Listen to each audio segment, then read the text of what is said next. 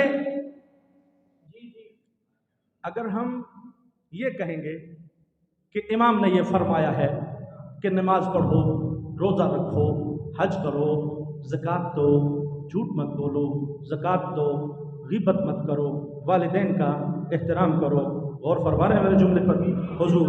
تو ایک امام یہاں پہ ہم جس کی ترجمانی کر رہے ہیں وہ فرما رہے ہیں، ایک طرف ایک اور امام بھی کھڑا ہوا ہے، وہ کیا کہہ رہے ہیں؟ نماز مت پڑھو۔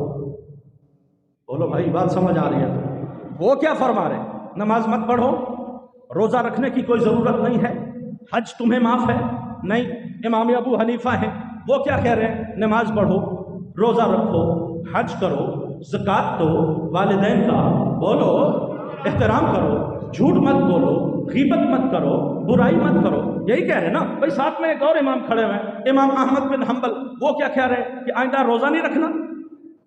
وہ کیا فرما رہے ہیں؟ نماز پڑھو، روزہ رکھو، حج کرو، زکوٰۃ دو، جھوٹ مت بولو، غیبت مت کرو، حسد مت کرو، والدین کا بولو بھائی، سارے یہ فرما رہے ہیں۔ اچھا اس کو چھوڑ دیجیے، آگے امام شافعی کھڑے، وہ کیا کہہ رہے ہیں؟ نماز پڑھو، روزہ رکھو، حج کرو، زکوٰۃ دو، جھوٹ مت بولو، غیبت مت کرو، برائی مت کرو، والدین کا احترام کرو۔ امام مالک کھڑے ہیں، وہ کیا فرما رہے ہیں؟ وہ بھی فرما رہے ہیں نماز پڑھو، روزہ رکھو، حج کرو۔ نہیں توجہ فرمائی، پڑھا لکھا مجمع ابھی تک میرے ساتھ آیا ہی نہیں کہ بلا اگر فقط نماز پڑھو، روزہ رکھو، حج کرو، زکوٰۃ دو، جھوٹ مت بولو، غیبت مت کرو، والدین کا احترام کرو، اگر یہی کہنا ہے تو امام صادق بھی یہی فرما رہے ہیں، امام ابو حنیفہ بھی یہی فرما رہے ہیں، ایک اور امام ہے وہ بھی یہ فرما رہے ہیں، سارے کے سارے امام یہ فرما رہے ہیں۔ تو اس کا مطلب یہ ہوا حضور کہ آئندہ آپ کی نسلیں اس بات کی ضمانت دار نہیں ہیں کہ وہ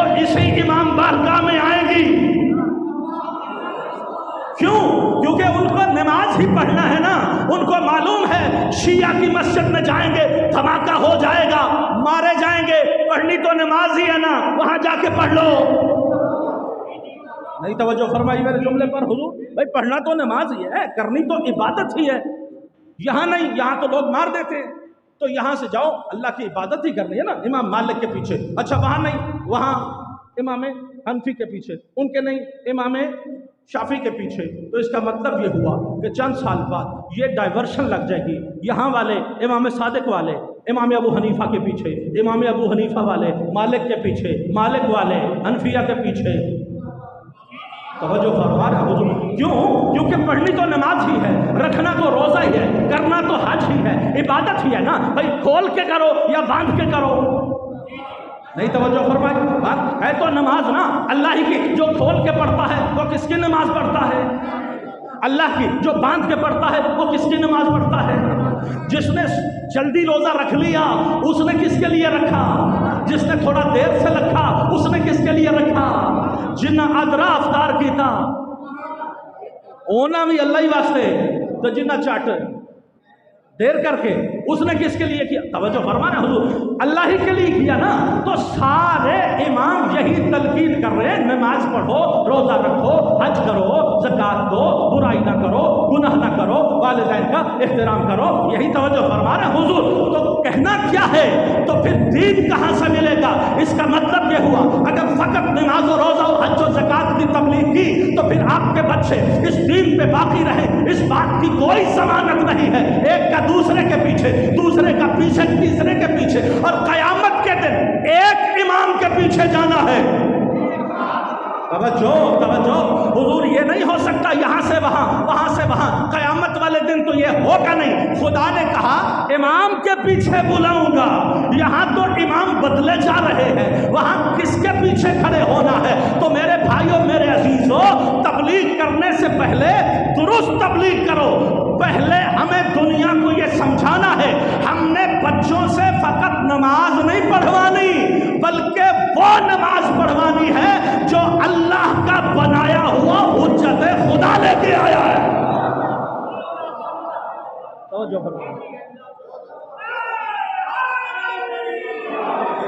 نماز نہیں پڑھوانی، نماز وہ پڑھوانی ہے جو اللہ کے بھیجے ہوئے نمائندے نے پڑھوائی ہے۔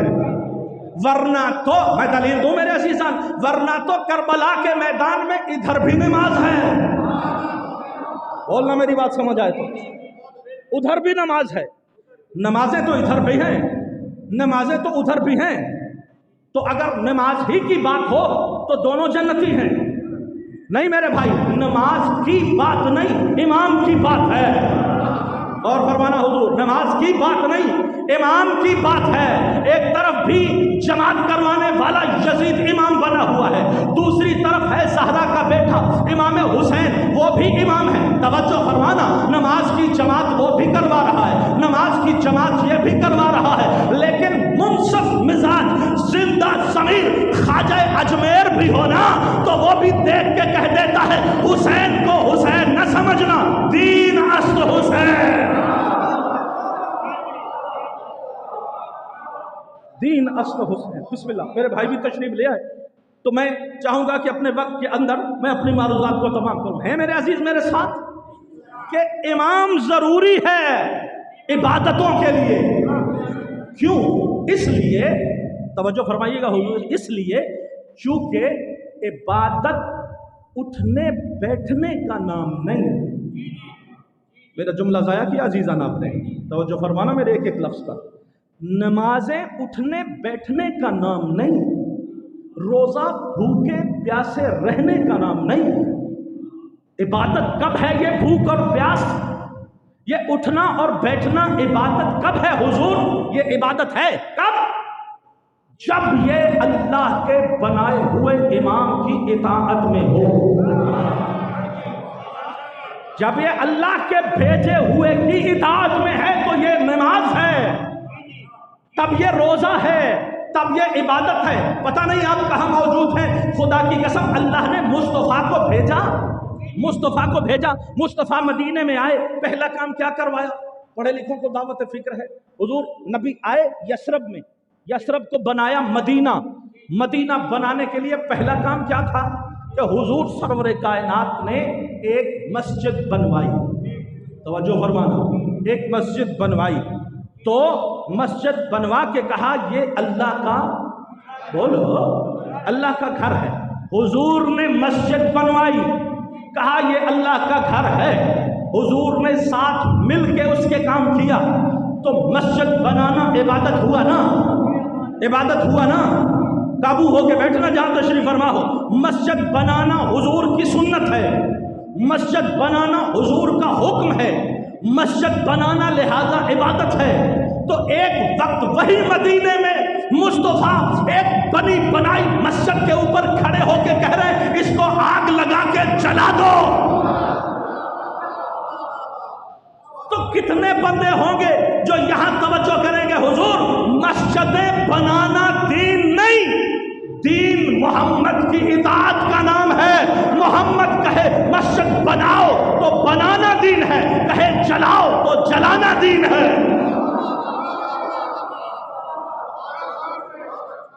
نماز و روزہ تب عبادت ہے جب اللہ کے بھیجے ہوئے اس نمائندے کی اطاعت میں ہو۔ کیوں؟ اللہ آپ سے نمازیں فقط نہیں دیکھنا چاہتا، اللہ اپنے بھیجے ہوئے نمائندے کی اطاعت کو دیکھنا چاہتا ہے۔ اللہ یہ دیکھنا چاہتا ہے کہ کون ہے جو میرے بھیجے ہوئے امام کے پیچھے کھڑے ہو کے پڑھ رہا ہے، اور کون ہے جو میرے بھیجے ہوئے امام کے مقابلے میں کھڑے ہو کے پڑھ رہا ہے۔ اچھا میرے عزیزوں، بات یہیں پہ ختم کر دیتا ہوں، بات بہت لمبی نہ ہو جائے۔ عزیزان، یہ کیسے پتہ چلے کہ اللہ کا بھیجا ہوا کون ہے؟ بھئی یہ بات تو طے ہو گئی نا، ہر عقل میں یہ بات گھس گئی کہ عبادت وہی نماز ہے جو اللہ کے بھیجے ہوئے امام کے پیچھے ہو، ان کی اطاعت میں ہو تو عبادت، نہ ہو تو عبادت۔ تو سوال یہاں پیدا ہوگا کہ کوئی بھی کہہ سکتا ہے ہم بھی اللہ کے بھیجے ہوئے ہیں، ہم بھی اللہ کے بھیجے ہوئے ہیں۔ بھیجے ہوئے تو سارے ہی اللہ کے ہیں، امام بنا کے بھیجا ہوا کون ہے؟ جو امام بنا کے بھیجا ہوا کون ہے؟ تو عزیزان دو جھلکیاں میں قرآن سے دکھاؤں گا اور آپ کی زحمت کو تمام کر دوں گا۔ عزیزان قرآن سے پتہ چلے گا کہ اللہ کا بھیجا ہوا کون ہے۔ یہاں میں چونکہ آج کل بہار قرآن کے ایام ہے اور ضروری ہے کہ ہم بھی، چونکہ ہمارے مولا متقیان سرکار کے بارے میں ہے اور کسی کے مولا کے بارے میں یہ جملہ نہیں ہے علی مع القرآن والقرآن مع علی، یہ کسی کے پیر کے بارے میں جملہ نہیں آیا، یہ ہمارے مولا کے بارے میں ہے۔ علی قرآن کے ساتھ ہے، قرآن علی کے ساتھ، لہذا حق بنتا ہے علی والوں کا، اور علی علیہ السلام ہے جن کے بارے میں ہم یہ علماء بزرگان ذاکرین سے سنتے ہیں کہ سرکار وہ ذات ہے کائنات میں جو گھوڑے پہ سوار ہوتے ایک رکعت میں پاؤں رکھیں تو بسم اللہ ہوتی ہے، دوسری رکعت میں آئیں تو والناس ہوتی ہے۔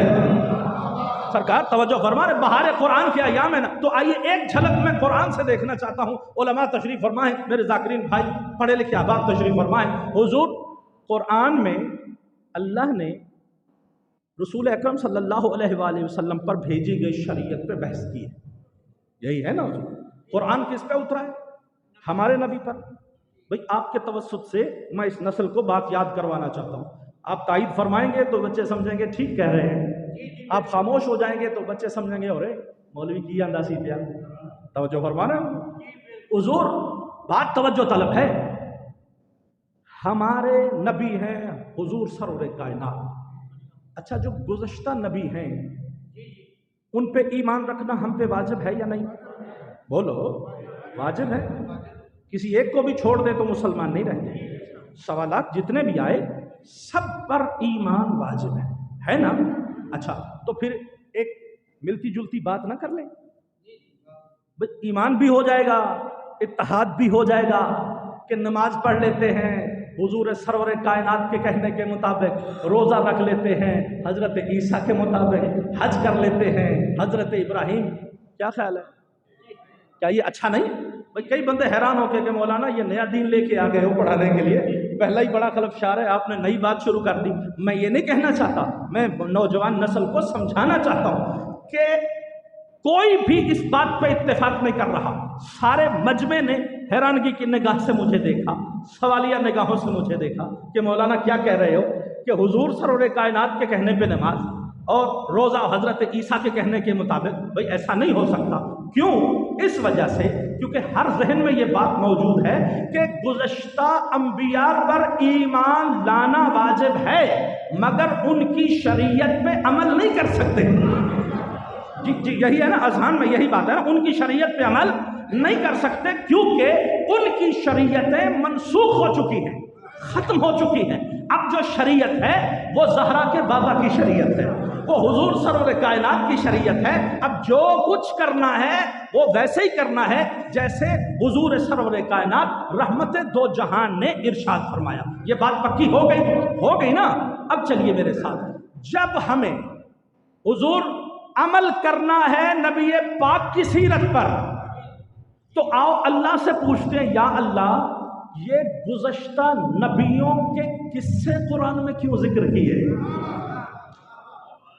اچھا حضور اگر آپ نے دقت سے پڑھا ہو نا تو بڑی توجہ رکھیے گا اس بات پر، اگر قرآن کو دقت سے پڑھیں تو آدھا قرآن جو ہے وہ نبیوں کے قصے ہیں، آدھا قرآن گزشتہ نبیوں کے قصے، آدھا قرآن ہے کہ نماز پڑھو، روزہ رکھو، اس طرح وضو کرو، اس طرح تیمم کرو، جو احکام ہیں وہ آدھا قرآن، بقیہ انبیاء کے قصے آدھا قرآن۔ تو سوال کر سکتے ہیں نا، یا اللہ جب ہم نے ان کی شریعت پہ عمل کرنا ہی نہیں تو ان کے قصے قرآن میں کیوں رکھے ہیں؟ ادھر ایک مولانا بڑے وہ تیز ہوئے، انہوں نے کہا جی نصیحت کے لیے۔ میں نے کہا قرآن میں اللہ نے کہا ہے وَلَقَدْ كَانَ لَكُمْ فِي رَسُولِ اللَّهِ أُسْوَةٌ حَسَنَةٌ، اس نے کہا ہے زہرا کے بابا کی سیرت تمہارے لیے نمونہ ہے، بقیہ انبیاء کی سیرت نہیں۔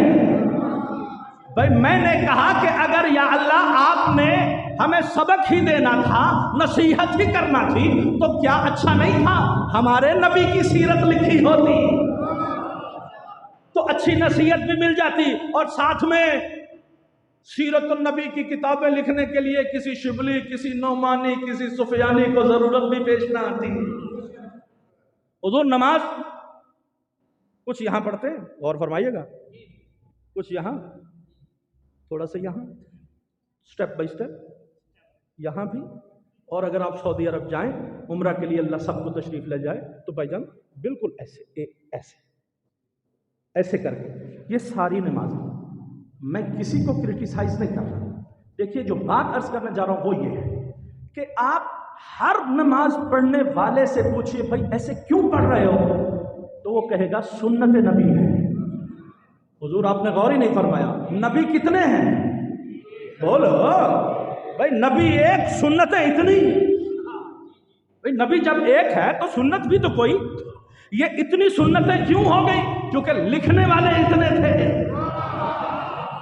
جتنے لکھنے والے اتنی سنتیں ہو گئی۔ یا اللہ قرآن میں سنت ہوتی بات ہی ختم ہو جاتی، کسی کو خامہ فرسائی کرنے کی ضرورت ہی پیش نہ آتی، ایک ہی وضع قطع کی نماز ہوتی، ایک ہی انداز میں عبادت ہوتی۔ تو اللہ رب العزت نے بقیہ نبیوں کے قصے بھی لکھے، اور یقیناً ہمارا یہ عقیدہ بھی ہے کہ قرآن میں اللہ نے کوئی چیز بھی عبث نہیں رکھی۔ اس اللہ نے قرآن میں اگر کہیں بے کے نیچے نقطہ رکھا ہے تو بھی علی ہوتا ہے۔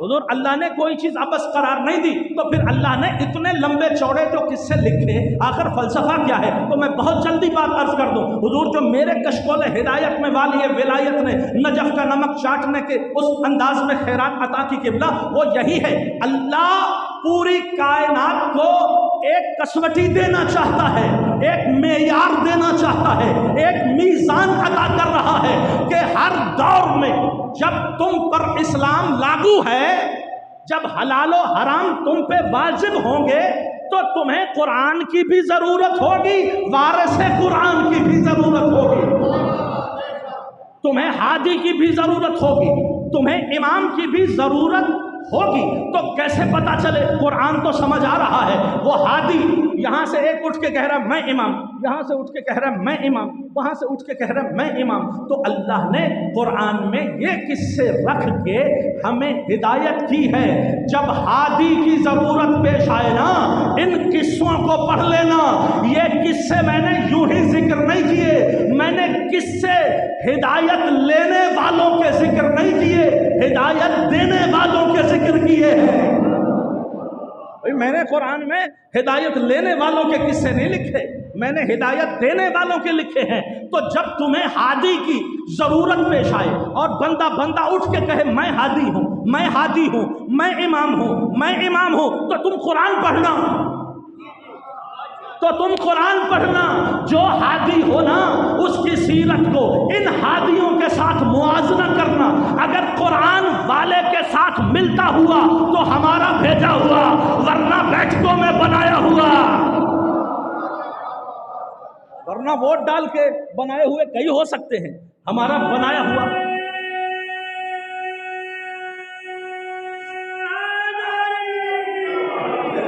اچھا جی، ہمارا بنایا ہوا کیسا؟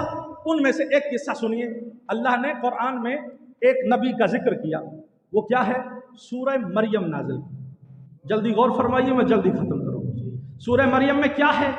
اتنا لمبا چوڑا قصہ، بات ایک ہی، وہ یہ کہ ایک اللہ کی کنیز ہے، پاک و پاکیزہ خاتون، جس کی طہارت کی قسمیں اللہ کھا رہا۔ اللہ نے اس بچی کو، اس پاک دامن بچی کو بن باپ کے، بغیر شادی کے، اپنے معجزے سے ایک بیٹا عطا کر دیا۔ وہ بچہ اٹھا کے قوم میں آئی، اور قوم پوری اکٹھی ہو کے مریم کو ڈانٹنے لگی، اور وہ لہجے بھی اللہ نے قرآن میں لکھے ہیں کہ اے مریم، تیرا باپ بھی نیک تھا، تیری ماں بھی شریف تھی، تیرا خاندان بھی اچھا تھا، تیری شادی نہیں ہوئی، یہ بچہ کہاں سے لائی؟ یہ لہجے اللہ نے قرآن میں ایسے نقل کیے ہیں کہ مریم